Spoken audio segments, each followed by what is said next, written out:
آئینی ترمیم کا معاملہ ہے اور یہ رضامندی عمران خان کی چاہیے. انہیں ملاقات کی درخواست تحریک انصاف دے چکی ہے اور مولانا صاحب سے اتفاق بھی ہو چکا ہے.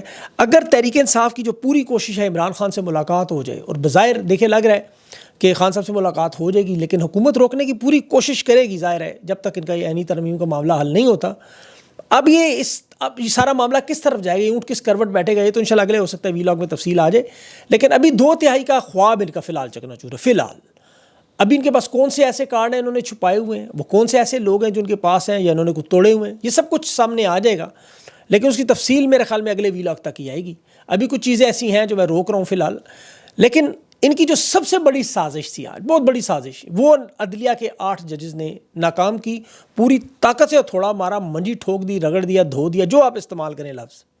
عدلیہ کے ان 8 ججز نے یہ فیصلہ کیا, ثابت کیا کہ ہم جاگ رہے ہیں, ہم دیکھ رہے ہیں, ہم الرٹ ہیں, کوئی واردات نہیں ہونے دیں گے. ججز کے استعفوں کے بارے میں بڑی خبریں تھیں کہ منیب اختر اور جے آفریدی یہ ان سے استعفیٰ لے لیں گے جسٹس عائشہ ملک وغیرہ سے. لیکن ججز نے جو فیصلہ دیا اور پھر وضاحت دے دی, آج جو وضاحت ہے دیکھیں اس میں ایک تو بڑی کنفرم بات, تحریک انصاف جماعت موجود, مخصوص نشستیں موجود, الیکشن میں ان کی جیت ماننا ہوگی, بیرسٹر گور کو چیئرمین ماننا ہوگا, کے پی کے سینٹ کے الیکشن کروانے ہوں گے اور الیکشن کی اب پٹیشن بھی سنیں گے اور اسے کالعدم بھی کریں گے. یہ اعلان ہے ججز کی وضاحت میں, آپ پڑھیں اسے, کیونکہ 12 جولائی کا جو انہوں نے فیصلہ دیا اس کے بعد مخصوص نشستوں کا تفصیلی فیصلہ دیا, پھر اس کے وضاحت کی, اور اب چوتھی مرتبہ فیصلہ, اور یہ سپریم کورٹ کی طرف سے اس مخصوص نشستوں کے فیصلے پر اب مزید وضاحت نہیں آئے گی. اب عمل درآمد ہوگا اور اس کے بعد کوئی دوسرا کام کرنے نہیں دیں گے. اب دیکھیں چونکہ یہ فیصلہ آ گیا, منو انہیں تسلیم کرنا پڑے گا, یہ نشستیں تحریک انصاف کو دینی پڑے گی, تو 2/3 حکومت ہی ختم ہو جائے گی. اب یہ بڑی تگڑی وضاحت ہے. الیکشن ایکٹ میں سپریم کورٹ نے کہا جتنی مرضی تبدیلی کریں 12 جولائی کا فیصلہ تبدیل نہیں ہو سکتا. یہ اکثریتی بینچ کا فیصلہ ہے اور نہ ہی ترمیم کر کے سپریم کورٹ کے فیصلے کے ماضی کے حساب سے ختم کیا جا سکتا ہے. یہ انہوں نے ساتھ ہی فل فور الیکشن کمیشن کو بھجوایا بھی. الیکشن کمیشن نے جو واردات کا منصوبہ تھا, ان کی جو قانونی ٹیم ہے بیٹھی, انہوں نے کہا جی مخصوص نشستیں اب پر جو معطل اراکین ہیں نون لیگ کے اور پیپلز پارٹی JU سب کو بلا لیں اور قانون میں تبدیلی کر دیں. یہ الیکشن کمیشن کی قانونی ٹیم نے سمجھا رہی تھی. چونکہ قانون پارلیمنٹ نے منظور کیے ہیں تو سپریم کورٹ کا حکم غیر مؤثر ہو جائے گا, تو اب مخصوص نشستوں پر جو فیصلہ ہے وہ آپ الیکشن کمیشن دے دیں. لیکن سپریم کورٹ نے رندہ پھیر دیا, انہوں نے احکامات دے دیے, انہوں نے کہا 2/3 کی واردات آپ ڈال ہی نہیں سکتے. ڈی نوٹیفائی ہونے والے مخصوص نشستوں کے پیپلز پارٹی اور نون لیگ کے ممبران آ ہی نہیں سکتے ان نشستوں پر, وہ محروم ہیں. 8 ججز نے یہ عین آئینی ترامیم کے پہلے فیصلہ دیا تھا کہ 2/3 میں وہ نہ شامل کریں. سرپرائز ہے یہ بہت بڑا ان کے لیے. اب سپریم کورٹ کے فیصلے کو الیکشن کمیشن نے غیر مؤثر قرار دیا. اس پہ ان کے اپنے ممبران راضی نہیں تھے. پنجاب سے ان کے رکن ہے بابر بھروانا صاحب, یہ مخصوص نشستوں کے اس اجلاس میں جو خود شریک نہیں ہوئے.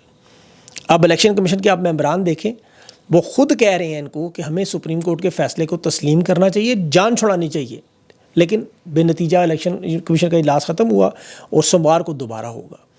قانونی اختیارات میں اپنے فیصلوں پر عمل درآمد کرانے میں سپریم کورٹ اب کیا کر سکتی ہے؟ توہین عدالت جس کا قید اور جرمانہ عائد ہوگا الیکشن کمشنر پر بھی اور باقی ممبران پر بھی.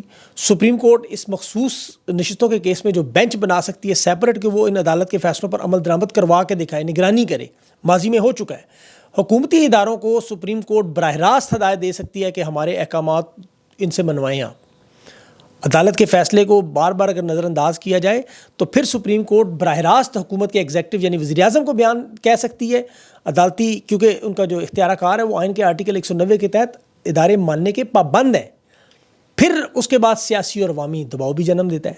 اب آئینی بحران بھی بنتا ہے. اس کے بعد پھر فوجی مداخلت بھی ہو سکتی ہے جس کے چانس نہیں ہے, اور ریاستی اداروں کے درمیان تصادم. اب دیکھیں یہاں پر سب سے بڑا فیصلہ ہوا تھا پاناما پیپرز میں. 2017 میں نواز شریف کو جو وزارت عظمیٰ سے ہٹایا گیا, وہ مانتا نہیں تھا. پھر 2012 میں یوسف رضا گیلانی پر توہین عدالت لگا, اسے کہا تھا خط لکھو, نہیں لکھتا تھا. 2009 میں NRO کا فیصلہ آپ کو یاد ہوگا, سپریم کورٹ نے وہ غیر آئینی قرار دیا تھا کہ مقدمات کھولے تھے واپس. پھر وہ ظفر علی شاہ صاحب کا ایک کیس تھا بڑا اہم, جس میں فوجی حکومت کے خلاف مشرف کی اس وقت کیس لگا تھا. اس کے علاوہ ماضی میں چلے جائیں تو مولوی تمیز الدین کا کیس ہے, اس میں بھی سپریم کورٹ نے اپنے تمام فیصلوں پر عمل درآمد کروایا ہے. اب یوسف رضا گیلانی کا سب سے اہم معاملہ ہے, وہ سوئس حکومتوں کو جو خط نہیں لکھتا تھا, سپریم کورٹ کے فیصلے کو نہیں مانتا تھا, وہ وزیر اعظم تھا, یہ تو الیکشن کمشنر ہے. پرویز مشرف 2007 جب ایمرجنسی لگا تھا, آپ کو یاد ہوگا بہت سارے لوگوں کو, افتخار چودھری نے معطل کیا تھا معاملہ, اور مشرف نے معطل کیا تھا, ایمرجنسی لگائی تھی, تو افتخار چودھری نے آ کے اس کو معطل کر دیا. اب یہاں وکلا کا بڑا اہم کردار ہوگا ظاہر ہے. ان کی قیادت جو ہے وہ جماعتوں سے ہٹ کر اب اس وقت متحد ہو چکی ہے اور انہوں نے فیصلہ کیا کہ نہ تو فوجی عدالتوں کو مانیں گے نہ آئین اور قانون کا کھلواڑ مانگے, ہر صورت میں نفاذ کروائیں گے. پنجاب بار کونسل, یہ پاکستان کی تمام بار کونسل اس جعلی حکومت کو فارم 47 کو کہ آئینی ترامیم یہ نہیں کروا سکتے. علی احمد کرد, اعتزاز احسن, حامد خان, منیر ملک, یہ سب لوگوں کی آج مشترکہ پریس کانفرنس آ چکی ہے. اور قاضی کی رخصتی کے بعد چیف جسٹس منصور علی شاہ کا نوٹیفیکیشن, اور اس کے بعد میرے خیال میں پھر پھرے گی الٹی چھری رندہ, کیونکہ آج کے فیصلے میں چیف جسٹس منصور علی شاہ بھی شامل تھے. تو وہ بات اب بالکل درست ہے. حکومت کا دیکھیں آگے سے کام انہوں نے جواب کیا دیا. وہ جاوید لطیف پتہ نہیں ان پڑھ آدمی ہے کیا ہے, یہ کہتا ہے جنرل فیض کی سہولت کاری سے سپریم کورٹ میں جو ہو رہا ہے. بندہ اس کی عقل پہ سمجھ نہیں آتی. پھر تو فیصل مسجد کے قریب جنرل ضیاء اللہ کی قبر ہے, وہاں سے بھی شاید نواز شریف کو کچھ سیاسی اور آئینی رہنمائی ملتی ہے. وہ جنرل جیلانی بھی اپنی قبر سے کوئی وائبس بھیجتا ہے, نواز شریف کو ہدایات دیتا ہے.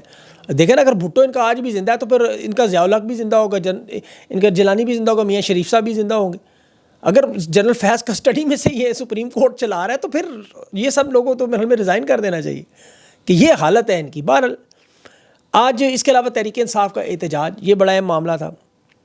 پنجاب میں تو دیکھیں میڈم تھیف منسٹر ایک اور واردات بھی کرنے جا رہی ہیں. وہ پنجاب کے واقعے کی آڑ میں سوشل میڈیا پر بین لگانے کی کوشش کریں گی. ابھی انہوں نے جو 30 اکاؤنٹس ایکس کے اور اس کے 4 انسٹاگرام کے اور واٹس ایپ گروپ, اس میں پابندی لگانے کی کوشش, لیکن میرا نہیں خیال کامیاب ہو سکتے. ٹویٹر پہلے ہی بین ہے, اس کے باوجود کامیابی سے چل رہا ہے. تو ایک شخص کو روکیں گے تو 6 لوگ اور آ جائیں گے, 4 لوگ اور آ جائیں گے, تو یہ رکے گا تو معاملہ نہیں. تحریک انصاف کا جو احتجاج اس کی میں بات کر رہا تھا, دیکھیں ملک بھر میں انہوں نے احتجاج شروع کیا. جواب میں حکومت نے وہی کیا. پولیس نے, رینجرز نے پہلے سے تیاری کی ہوئی تھی تمام معاملات کو, کیونکہ شنگھائی کارپوریشن کے لیے وہ پہلے سے الرٹ تھے, سارے لوگ موجود تھے. اور پنجاب میں تو آپ کو پتہ ہے کریک ڈاؤن, آپ کو پتہ نام شروع ہو کریک ڈاؤن شروع ہوتا ہے. انہوں نے جو لوکل قیادت ہے ان کو گرفتاریاں شروع کر دیں. اس کے باوجود قصور میں کچہری چوک پر خان کی رہائی کے لیے بہت بڑا مظاہرہ ہوا. لاہور جی پی او میں بڑا مظاہرہ ہوا, پھر کارکنوں کی گرفتاریاں شروع ہو گئیں. خیبر پختونخوا میں تو ان کی حکومت ہے ظاہر ہے, وہاں تو عظیم الشان ریلیاں ہی نکلنی ہیں, وہاں تو اتنا مسئلہ نہیں ہے. کینٹ چوک ایبٹ آباد میں بھی یہی ہوا, وہاں پہ احتجاج بڑا کامیاب ہوا ان کا. طارق اقبال چودھری کو بھی گرفتار کیا گیا قصور میں. لیکن تحریک انصاف کا احتجاج ابھی اس پاورفل لیول تک کیوں نہیں پہنچا, اس کی تو وجہ ایک تو یہ شنگھائی کارپوریشن کی وجہ سے انہوں نے بہت زیادہ سیکیورٹی ٹائٹ تھی, پورا ایک کرفیو والا ماحول تھا. ابھی سیالکوٹ میں دیکھ رہا تھا ریحانہ ڈار صاحبہ کے ساتھ پولیس والے بدتمیزی کر رہے تھے, وہ کھڑی ان سے الجھ رہی تھیں, کہہ رہی تھی لگاؤ ہتھکڑی, احتجاج ہمارا حق ہے. اصل ماں پنجاب کی وہ ہے, انہوں نے مریم نواز کو بنایا ہوا. بہرحال اس کے علاوہ بہرحال گرفتاریاں بھی ہو رہی تھیں, اور جس طرح وہ ڈٹ کے نکلے ہوئے تھے لوگ اپنے حق کے لیے. ہم احتجاج ہمارا ایک مومنٹم ہے, ہمارا ایک کام ہے, ہم نے اسے مومنٹم بنانا ہے. اب وہ مومنٹم ابھی تک کیوں نہیں بن سکا, دیکھیں اس میں کوئی دو رائے نہیں ہے کہ تحریک انصاف کی طرف سے تو یہ کال آئی, قیادت کی طرف سے کال آئی, بتایا گیا باقاعدہ پورے ملک میں. لوگ کچھ ابھی بھی کہہ رہے ہیں جی احتجاج کا, اور ہمیں لسٹ نہیں پتہ. اب وہ تحریک انصاف کا ٹویٹر, فیس بک, ہر جگہ پہ لگی ہوئی ہے. اگر الیکشن میں نشان ڈھونڈ کے آپ ووٹ ڈال سکتے ہیں, ڈلوا سکتے ہیں, تو احتجاج بڑا آسان معاملہ تھا. اب ڈی چوک کا مومنٹم تو ظاہر ہے جو ٹوٹا اس سے تھوڑے سے لوگ دل برداشتہ ہوئے ہیں, لیکن میرا نہیں خیال کہ اب اس پہ امپیکٹ ہوگا. یہ موومنٹ تو شروع ہوگی اور ہونی بھی ہے. تحریک انصاف کے ساتھ قائدین کی سارے کے سارے اس وقت آئینی ترامیم کے معاملے پر مصروف ہیں, وہ اس میں بھی پھنسے ہوئے ہیں, خان کے معاملات پہ بھی پھنسے ہوئے ہیں. احتجاج کا معاملہ جو تھا وہ فی الحال ابھی تھوڑا سا پس پردہ چلا گیا تھا, کیونکہ آئینی ترامیم کا معاملہ بہت بڑا معاملہ تھا. یہ چاہتے ہیں کوئی ایسا ان کے پاس ایشو تو پہلے آئے جس کی بنیاد پر یہ عوام میں جائیں دوبارہ. حالانکہ خان کی رہائی بہت بڑا معاملہ ہے کی, لیکن خان کی ملاقات اگر کل ہوتی ہے اور اس کے بعد عمران خان سے جب انہیں ہدایات ملیں گی عوام کو موبلائز کرنے کے لیے, اور وہ فائنل کال کا معاملہ, تو وہ پھر کس طرف معاملہ جائے گا یہ بھی دیکھنا ہوگا.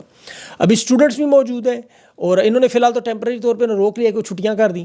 میڈم چیف منسٹر کے لیے بری خبر, بہاولپور میں کسانوں کا دیکھیں بڑا پاورفل شو ہے, کسان موومنٹ بھی شروع ہو سکتی ہے. تو یہ ساری چیزیں ساتھ ساتھ چلتی رہیں گی.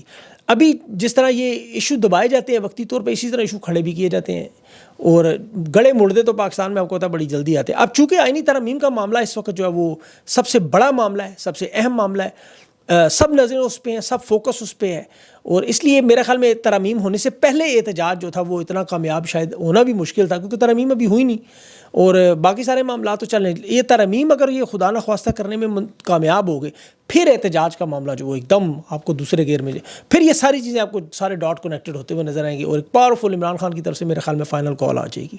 وہ اگلے ویلاگ تک آپ کے پاس معلومات آ جائیں گی, کیونکہ حکومت کی تو کوشش ہے آج رات کسی طرح یہ فیصلہ کریں.